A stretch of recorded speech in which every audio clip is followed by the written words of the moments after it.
Hi to all, welcome to my channel. Today I am going to tell an interesting and new topic was First World War. In this video, we learn when was the First World War started and ended, what are the causes to start the First World War, and which country won in First World War, okay, and which treaties has been done in First World War, okay. The causes of First World War, the main and important cause was nationalism and imperialism. This was the first cause to start a First World War, okay. Here the nationalism, it means జాతీయవాదం అంటే మా జాతే గొప్ప, మా language, మా culture and ట్రెడిషనే గొప్ప అని nationalism అనేది ఒక కాజ్ ఫస్ట్ వరల్డ్ వార్కి. ఇక్కడ the sense of unity felt by the people who share common history, language and culture, and the extreme nationalism led to the way of aggressive nationalism where other nations is hatred while loving for only their country. మనము ఇక్కడ ఈ nationalism అంటే మా జాతే గొప్ప అన్నటువంటి ఫీలింగ్తో అక్కడ ఉన్నటువంటి పీపుల్ ఉంటారు. అప్పుడు ఏం జరుగుతుంది అంటే మాదే గొప్ప, అదర్ కంట్రీస్ మాకంటే తక్కువ అన్న ఫీలింగ్, అంటే అతని కంట్రీ మీద ఉన్నటువంటి అతనికి ఆ లవ్ అనేది అదర్ కంట్రీస్ మీద కోపపడేలాగా చేస్తుంది, అంటే హేట్రేట్ లాగా చేస్తుంది, okay. This was the main cause, one of the main cause to start the first world war. And imperialism it means సామ్రాజ్యవాదం. Here the rich and powerful countries establishes it control over other countries. ఇక్కడ ఏవైతే ధనంలో ఎక్కువ, ఇంకా పవర్గా అంటే military, navy, air ఫోర్స్లో ఎక్కువ అంటే powerful ఉన్నటువంటి countries other కంట్రీస్లో కూడా మా కంట్రోల్, మా పవర్ అనేది ఉండాలి అని ఇంపీరియలిజం అంటే సామ్రాజ్యవాదం అనేటువంటిది మనకి ఇక్కడ చెప్పడం అయితే జరుగుతుంది. నెక్స్ట్ అగ్రెసివ్ నేషనలిజం అంటే శక్తివంతమైన, అంటే అగ్రెసివ్ అంటే దూకుడు, అంటే కోపపడే తత్వం, అంటే శక్తివంతమైన నేషనలిస్ట్ అంటే నేషనలిజం అయినటువంటి కంట్రీస్ ఇక్కడ చూసినట్టయితే it means to love once country to such extent that it results in the hatred of the other countries. చూడండి ఇక్కడ అంటే అతని నేషన్ మీద అతనికి లవ్ ఉన్నప్పుడు ఆటోమేటిక్గా అదర్ కంట్రీస్ అంటే హేట్రేట్ అనేది కూడా ఉంటుంది అనమాట. ఎందుకంటే అతని కంట్రీనే అతనికి గొప్ప అనేటువంటి భావం అతనికి వాళ్ళకి కలిగి ఉంటుంది అనమాట. ఇక్కడ militant led to aggressive nationalism which included the way building of huge army and appointing of a powerful class of military and naval officer. ఇక్కడ మిలిటరీకి సంబంధించిన అగ్రెసివ్ నేషనలిజం అంటే ఏమేమి ఇంక్లూడ్ చేసుకుంటుంది ఇక్కడ అంటే ఎక్కువ ఆర్మీ అంటే హ్యూజ్ ఆర్మీని అపాయింటింగ్ చేసుకుని, అంటే ఎందుకంటే వాళ్ళ మిలిటరీ పవర్ఫుల్గా ఉండాలి, వాళ్ళ నేవీ పవర్ఫుల్గా ఉండాలి అనేటువంటిది భావంతో చాలా ఆర్మీని, నేవీ ఆఫీసర్స్ని అపాయింట్ చేసుకుంటుంది అనమాట, ఓకేనా. Next aggressive nationalism also led to the development of expansionist policies. France and Britain built large colonies empires in Asia and Africa. ఇక్కడ అగ్రెసివ్ నేషనలిజం అంటే ఈ డెవలప్మెంట్ ద్వారా వాళ్ళ శక్తిని, అంటే వాళ్ళ పవర్ని ఇంకా ఎక్స్పాండ్ అంటే స్ప్రెడ్ చేసుకోవాలి అనేటువంటి భావంతో ఫ్రాన్స్ అండ్ అంటే ఫ్రాన్స్, బ్రిటన్ ఈ రెండు కంట్రీస్ అంటే మన ఏషియా కాంటినెంట్, ఆఫ్రికాలో వాళ్ళకి సంబంధించి కొన్ని ఎంపైర్స్, కొన్ని కాలనియల్ ఎంపైర్స్ అనేవి బిల్డ్ చేసుకోవడం అనేది జరిగింది. Next many other nations such as Germany, Italy and Japan competed with other powers to establish their colonies. ఇంకా ఈ France, Britain, Asia and Africa కాంటినెంట్లో వాళ్ళకు తగినటువంటి కొన్ని కాలనియల్ ఎంపైర్స్ని బిల్డ్ చేసుకోవడం అనేది జరిగింది. ఇక్కడైతే Germany, Italy and Japan sorry for the disturbance అండి. ఇక్కడ జర్మనీ, ఇటలీ అండ్ జపాన్ ఈ 3 కంట్రీస్ కూడా వాళ్ళ పవర్ని అదర్ కంట్రీస్లో ఎస్టాబ్లిష్ చేసుకోవాలి అని కూడా వీళ్ళకి అనేటువంటిది జర్మనీ, ఇటలీ, జపాన్కి అనేటువంటి ఉద్దేశం అయితే ఉంది. ఇక్కడ building of colonies became essential at this time as they not only provided రా materials and minerals for industries but also had great potential to become markets of European manufactured goods. అంటే మనకైతే Britain కానీ ఇలా other countries అనేటువంటిది అంటే రా materials ఎక్కువ provide చేసే కంట్రీస్ నుంచి వాళ్ళ కంట్రీస్కి ట్రాన్స్పోర్ట్ చేసుకోవటం అనేటువంటిది, ఏదైతే మ్యానుఫ్యాక్చర్ చేసినటువంటి గూడ్స్ కూడా అంటే యూరోప్లో మ్యానుఫ్యాక్చర్ చేసినటువంటి గూడ్స్ అనేటువంటిది ఇంక్రీజ్ అవ్వడం జరిగిందన్నమాట. నెక్స్ట్ కాలనీస్ యాడెడ్, అంటే ఇక్కడ ఏమవుతుంది అంటే ఇంక్రీజ్ అవుతుంది, వాళ్ళ యొక్క కంట్రీ యొక్క డెవలప్మెంట్ అనేది ఇంక్రీజ్ అవుతూ వెళ్తుందన్నమాట. Next colonies added to the power and prestige of the European nation. ఇక్కడ యూరోపియన్ నేషన్స్కి కాలనీస్ అనేటువంటి అంటే ఎక్కువ వాళ్ళకు స్ప్రెడ్ కావడం వల్ల, వాళ్ళ కాలనీస్ ఎక్కువ ఇంక్లూడ్ కావడం వలన ఇక్కడ పవర్ ప్రెస్టేజ్ అనేది ఇంక్రీజ్ అవుతుంటుంది అనమాట యూరోపియన్స్ నేషన్స్లో. Next these led to clash of interest among these countries, అంటే ఇది కూడా మెయిన్ కారణం క్లాష్ రావడానికి, అది గొడవ రావడానికి ఇది కూడా మెయిన్ అనమాట. ఈ కాలనీస్ ప్రెస్టేజ్ పవర్ అనేది కూడా ఒక మెయిన్ రీజన్ అనమాట వార్ జరగడానికి, ఒక క్లాష్ జరగడానికి. Okay, these field the political atmosphere of Europe with hatred and fear. ఇక్కడ మనకి యూరోప్లో పొలిటికల్ అట్మాస్ఫియర్ అనేది కూడా ఇంక్రీజ్ అయింది, ఇంకా హేట్ చేయటం అనేది కూడా ఇంక్రీజ్ అయింది. ఇప్పుడు ఫస్ట్ వరల్డ్ వార్, అసలు ఫస్ట్ వరల్డ్ వార్ ఎప్పుడు బిగిన్ అయింది, ఏది, ఎందుకు అనేది ఇప్పుడు చూద్దాము. The world war which began in 1914 was different from all the. ఇక్కడైతే మనకి ఫస్ట్ వరల్డ్ వార్లో అయితే మనం చూసినట్లయితే మనము ఇక్కడ చూసినాము, the world war which began in 1914 was different from all the other previous wars. మనకి ఫస్ట్ వరల్డ్ వార్ అయితే జరిగిందో ఇంతకుముందు అంటే వరల్డ్ వార్ కంటే ముందు జరిగినటువంటి వార్స్ కంటే ఫస్ట్ వరల్డ్ వార్ చాలా different. Next it was fought by several countries and affected almost all countries. ఇక్కడ ఫస్ట్ వరల్డ్ వార్లో చాలా కంట్రీస్, చాలా నేషన్స్ అయితే తలబడడం జరిగింది, అంటే పార్టిసిపేట్ చేయడం జరిగింది వార్లో. ఇంకా చాలా కంట్రీస్ ఆ వార్ వల్ల ఎఫెక్ట్ కావడం కూడా జరిగింది.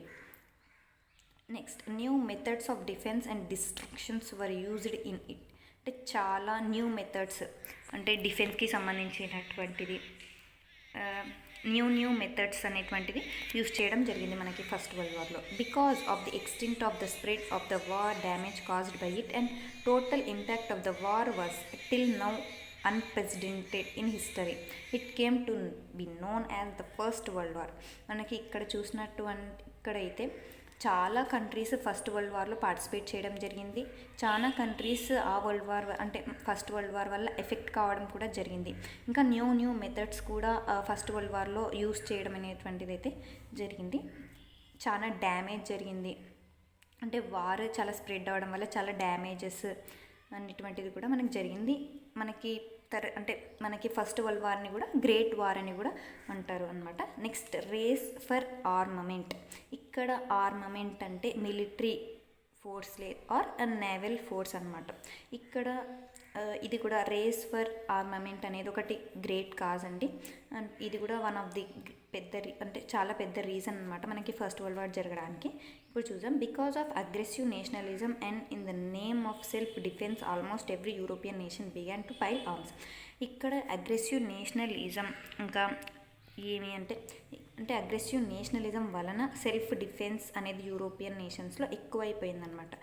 ఎందుకు? To began to pile arms and ఇక్కడ next Germany began to build a powerful navy to protect her colonies in Asia and Africa. అంటే ఇక్కడ జర్మనీ ఏం స్టార్ట్ చేసింది అంటే పవర్ఫుల్ ఆర్మీ ఇంకా నేవీని ప్రొటెక్ట్ చేయడానికి. అంటే ఎందుకు ఇంక్రీజ్ చేసింది ఈ పవర్ఫుల్ ఆర్మీ నేవీని అంటే ఎక్కువ డెవలప్ చేసుకోయింది. ఎందుకంటే ఇక్కడ ఆసియా ఇంకా ఆఫ్రికాలో జర్మనీ అంటే అప్పట్లో అక్కడ మనకి ఇండియాని బ్రిటన్ ఎలాగైతే పరిపాలించడం జరిగిందో అంటే మనకి ఏషియా కాంటినెంట్, ఆఫ్రికా కాంటినెంట్లో కూడా ఈ జర్మనీ కాలనీస్ అనేటువంటివి ఉండడం జరిగింది. అందుకు అంటే జర్మనీ పవర్ఫుల్ నేవీని, పవర్ఫుల్ ఆర్మీని బిల్డ్ చేసుకోవడం జరిగింది. ఎందుకంటే ఏషియా కాంటినెంట్, ఆఫ్రికాలో ఉన్నటువంటి వాళ్ళ కాలనీస్కి ప్రొటెక్ట్ చేసుకుంటే కాపాడుకోవటానికి. నెక్స్ట్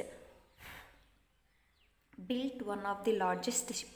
అంటే ఇక్కడ జర్మనీ అనేది అతిపెద్ద షిప్ని అయితే తయారు చేసుకుంది నేవీ ఫోర్స్ వాళ్ళు. ఇంకా జర్మనీ వాళ్ళు ఒక లార్జెస్ట్ షిప్ని తయారు చేసుకోవడం అనేటువంటిది జరిగింది. ఆ షిప్ ఏది అంటే ద ఇంపరేటర్ అనేటువంటి షిప్. ఎప్పుడు అంటే 1912లో లార్జెస్ట్ షిప్ అనేది బిల్డ్ చేయడం జరిగింది Germany. Next, Britain and France were suspicious of the growing military strength of Germany. ఇక్కడ జర్మనీ డెవలప్మెంట్ చూసి జర్మనీ యొక్క మిలిటరీ గ్రోయింగ్ కానీ పవర్ఫుల్ నేవీ బిల్డ్ చేసుకోవడం అనేటువంటిది చూసి ఆ జర్మనీ డెవలప్ అవుతుంది, జర్మనీ స్ట్రెంగ్త్ డెవలప్ అవుతుంది, మిలిటరీ స్ట్రెంగ్త్, నేవీ స్ట్రెంగ్త్ అనేటువంటిది చూసి అదర్ కంట్రీస్ అంటే బ్రిటన్ కానీ ఫ్రాన్స్ కానీ జర్మనీ యొక్క డెవలప్మెంట్ని చూసి తట్టుకోలేకపోయినారనమాట. Next, stockpiling of arms gave a rise to stiff competition among the European nations which resulted in the outbreak of the first world war. ఇక్కడ మనకి కాంపిటీషన్ అనేది ఇంక్రీజ్ అయింది యూరోపియన్ నేషన్స్ అవి అంటే ఇక్కడ యూరోపియన్ నేషన్స్ వరల్డ్ వార్ 1 అంటే first world war start కావడానికి ఇది ఒక గ్రేట్ కాజ్ అనమాట. ఏది అంటే రేస్ ఆఫ్ ఆర్మమెంట్. ఇక్కడ జర్మనీ డెవలప్మెంట్ చాలా ఎక్కువైంది, ఇంకా షిప్ కూడా ప్రొవైడ్ బిల్డ్ చేసుకోయింది ద ఇంపరేటర్ అనేటువంటి షిప్ 1912లో. దానికి బ్రిటన్ అండ్ ఫ్రాన్స్ కంట్రీస్ వాళ్ళ యొక్క సస్పీషియస్ గ్రోయింగ్ అంటే జర్మనీ ఇలా మిలిటరీలో నేవీలో స్ట్రెంగ్త్ ఎక్కువ అవుతుంది జర్మనీది అని ఇక్కడ మనకి outbreak of the first world war అనేటువంటిది చేసినారనమాట. Next, division of Europe into 2 hostile groups. ఇక్కడ డివిజన్ ఆఫ్ యూరోప్ అంటే యూరోప్ 2గా డివైడ్ అయిందనమాట, 2 గ్రూప్స్గా. ఇప్పుడు చూద్దాము. In the early 20th century there were basically 2 kinds of states in Europe. అంటే 20th centuryలో మనకి యూరోప్లో 2 kinds ఆఫ్ స్టేట్స్ అనేటువంటిది ఉండడం జరిగింది మనకి యూరోప్లో. ఇప్పుడు which while some were single nation states are Britain and France. ఇక్కడ సింగిల్ నేషన్ యూరోప్లో మనకి 2 kinds ఆఫ్ స్టేట్స్ అనేటువంటిది ఉండడం జరిగింది. ఇక్కడ సింగిల్ నేషన్ స్టేట్స్ ఏవి అంటే బ్రిటన్ అండ్ ఫ్రాన్స్ అనమాట.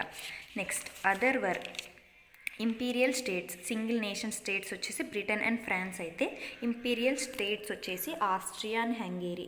ఇక్కడ next, the Hungarian, Serbian, Bosnian and the were spoke different languages and culture. ఇక్కడ మనకి ఇంపీరియల్ స్టేట్స్ ఏవైతే ఉన్నాయో ఆస్ట్రియా, హంగేరీ, ఇంకా సెర్బియన్, బోస్నియన్ అనేటువంటి ప్లేసెస్ అనేటువంటి స్టేట్స్ అనేటువంటి ఇంపీరియల్ స్టేట్స్ ఏవైతే ఉన్నాయో వాళ్ళకు ఒక డిఫరెంట్ లాంగ్వేజ్ అనేది, డిఫరెంట్ కల్చరల్ ట్రెడిషన్ అయితే ఉందన్నమాట. Next, to secure their interest nations entered various alliances. Germany formed an alliance with Austria Hungary which was later join by Italy in 1982. ఇక్కడ to secure their interest nations అంటే వాళ్ళ యొక్క traditions, కల్చర్ని, లాంగ్వేజ్ని కాపాడుకోవటానికి అంటే various alliance అనేటువంటిది form కావడం జరిగింది. ఇక్కడ జర్మనీ ఫామ్ చేసింది ఏమి అంటే ఏ స్టేట్స్తో అంటే ఆస్ట్రియా, హంగేరీ. తర్వాత మనకి ఇటలీ అనేటువంటిది కూడా 1882లో జాయిన్ కావడం జరిగింది. Germany, Austria, Hungary and Italy ఇవి ట్రిపుల్ అలయన్స్. మనము ఇక్కడ చూసినట్లయితే దాన్ని ట్రిపుల్ అలయన్స్ అంటారు. ఏవేవి అంటే Germany, Austria, Hungary, next Italy అనేటువంటిది 1882లో జాయిన్. ఈ త్రీ స్టేట్స్ కలిపి ట్రిపుల్ అలయన్స్ అని అనడం అయితే జరుగుతుంది. Next, France, England and Russia formed the triple entente. ఇక్కడైతే మనకి జర్మనీ, ఆస్ట్రియా, హంగేరీ మరియు ఇటలీ ఈ 3 ట్రిపుల్ అలయన్స్ ఇలానో ఫ్రాన్స్, ఇంగ్లాండ్, రష్యా అనేది కూడా ట్రిపుల్ ఎంటిటీని ఫామ్ చేయడం జరిగింది.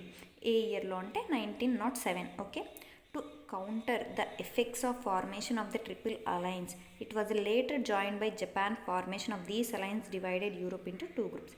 ఇక్కడ మనకి 2 అలయన్సెస్ అనేటువంటివి ఫామ్ కావడం జరిగింది కదా. ఏవి? Germany, Austria, Hungary and Italy. అవి ట్రిపుల్ అలయన్స్. మళ్ళీ ట్రిపుల్ ఎంటిటీ అనేది ఫ్రాన్స్, ఇంగ్లాండ్, రష్యా ఈ 3. ఓకేనా?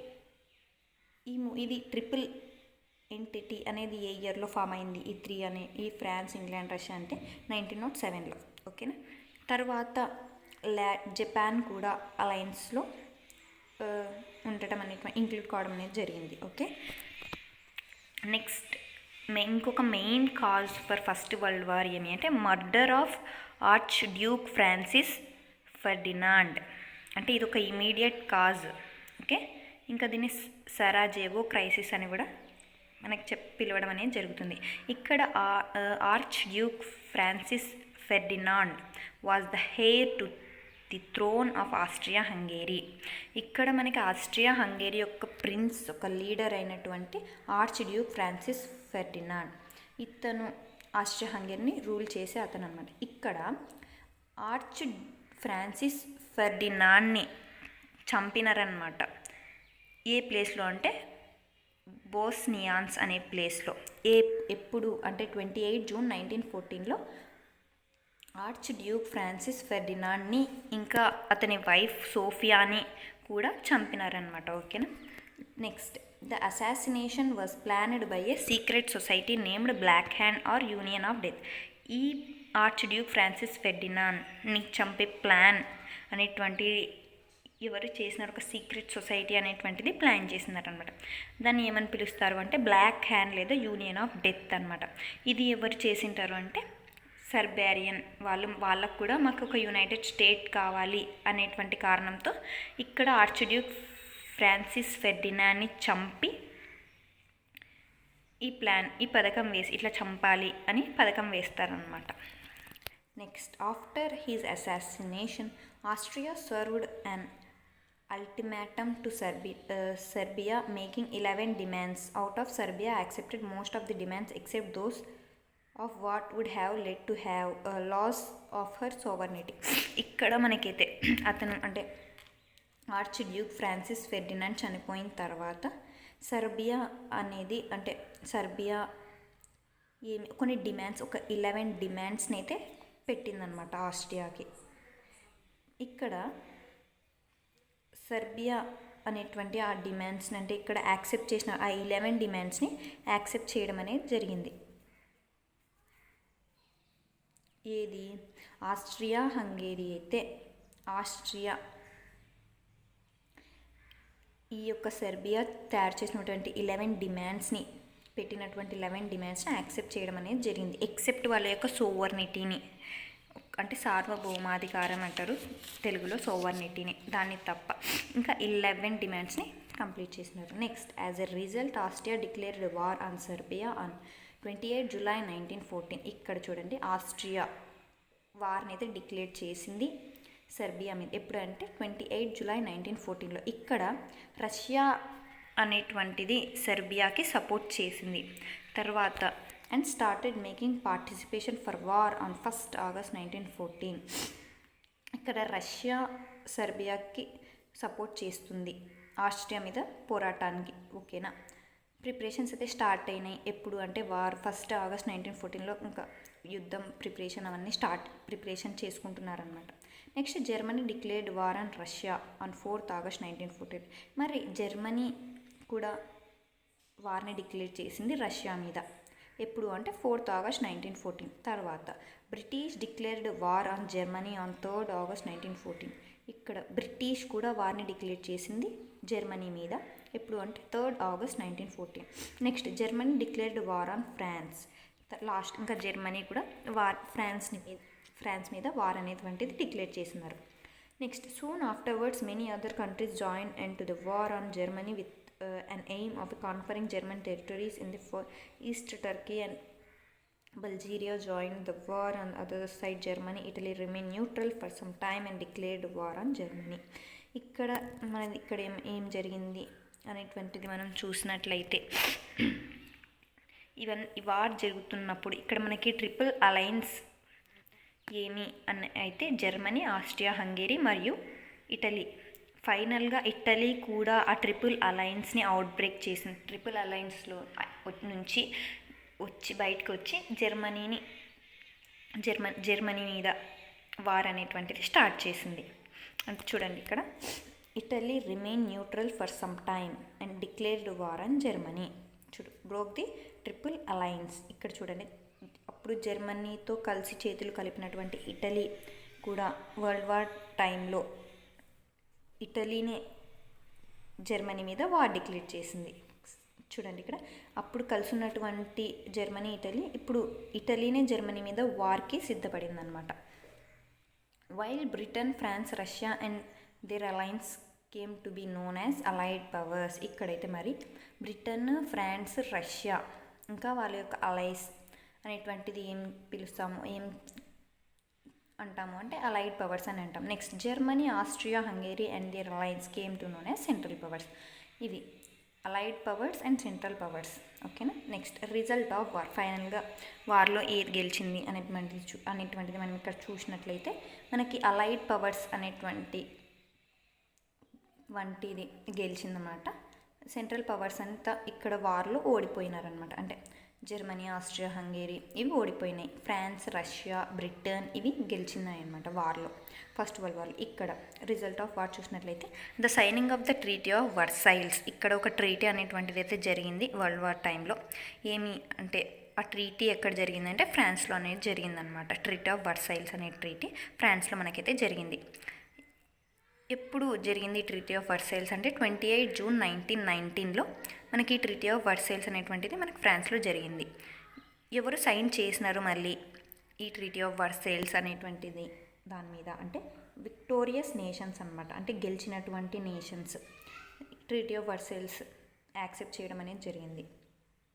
Next main terms of the treaty అంటే ఇక్కడ మెయిన్ టర్మ్స్ ఏమి ట్రీటీ జరగడానికి అనేటువంటిది చూస్తే Germany was required to pay huge war reparation of 33 million of people. అంటే 33 బిలియన్ ఆఫ్ డాలర్స్ అనేటువంటిది మనకి జర్మనీ అయితే పే చేయడం అనేటువంటిది జరిగింది. ఎందుకంటే చాలామంది సోల్జర్స్ కోల్పోయినారు, ఇవన్నిటికీ లాస్ పే చేసింది అనమాట జర్మనీ. 33 బిలియన్ డాలర్స్ అనేటువంటి రిపేరేషన్ పే చేసింది, అంటే అమౌంట్ పే చేసింది Germany. Next Germany were given coal mines in Saar for 15 years to France. ఇక్కడ జర్మనీలో ఉన్నటువంటి ఒక కోల్ మైన్ అనేటువంటిది ఉంది, అది ఇక్కడ సార్లో ఉంది. జర్మనీ అనేటువంటి కంట్రీలో సార్ అనే ప్లేస్లో ఒక కోల్ మైన్ అనేటువంటిది ఉంది. అది 15 years వరకు ఫ్రాన్స్కి ఇచ్చిందనమాట జర్మనీ అనేటువంటిది. వాళ్ళ కోల్ మైన్ అనేటువంటిది ఫ్రాన్స్కి ఒక 15 years ఇవ్వడం అనేది జరిగింది. Next Germany lost all her colonies to the victorious nations. Germany వాళ్ళ యొక్క అన్ని కాలనీస్ని విక్టోరియస్ నేషన్స్కి అయితే కోల్పోయిందనమాట. Next the size of the German army had and navy was restricted and its air force and submarine were banned. ఇక్కడైతే మనకి జర్మనీలో ఉన్నటువంటి ఆర్మీ కానీ నేవీ కానీ నెక్స్ట్ ఏవైనా ఎయిర్ ఫోర్స్ కానీ నేవీ ఫోర్స్ కానీ సబ్మెరైన్స్ కానీ ఇవన్నీ బ్యాన్ చేయడం అనేటువంటిది జరిగింది. ఇక్కడ మనం చూసినట్లయితే ఫస్ట్ వరల్డ్ వార్ చూడడం అనేది జరిగింది కదా. ఇది అయితే మనకి ఫస్ట్ వరల్డ్ వార్ అనేటువంటిది జరగడానికి మెయిన్ కాజెస్ వచ్చేసి మనం ఒకసారి రివైజ్ చేసుకున్నట్లయితే మెయిన్ కాజ్ వచ్చేసి నేషనలిజం అండ్ ఇంపీరియలిజం ఒకటి. నెక్స్ట్ వచ్చేసి మనకి అగ్రెసివ్ నేషనలిజం అనేటువంటిది ఒక మెయిన్ కాజ్. నెక్స్ట్ మనం చూసినట్లయితే రేస్ ఆఫ్ ఆర్మమెంట్ అనేది ఒక main cause. Next division of Europe into 2 hostile groups అనేటువంటిది ఒక మెయిన్ కాజ్. ఇవన్నీ మెయిన్ కాజ్ అండి. నెక్స్ట్ ఇంకా ది ఇమీడియట్ మెయిన్ కాజ్ వచ్చేసి ఇంపార్టెంట్ కాజ్ వచ్చేసి మనకి ఫస్ట్ వరల్డ్ వార్ జరగటానికి ఒక మెయిన్ రీజన్ వచ్చేసి murder of arch Duke Francis Ferdinand. ఓకేనా. ఇతను ఇంకా అతని వైఫ్ అయినటువంటి సోఫియా ఇద్దరు మర్డర్ కావడం అనేటువంటిది ఒక మెయిన్ అండ్ ఇంపార్టెంట్ రీజన్, ఒక ఇమీడియట్ కాజ్ కూడా మనకి ఫస్ట్ వరల్డ్ వార్ జరగడానికి ఇదన్నమాట. Thanks for listening and watching my video. Please do like, share and subscribe to my channel. Thank you.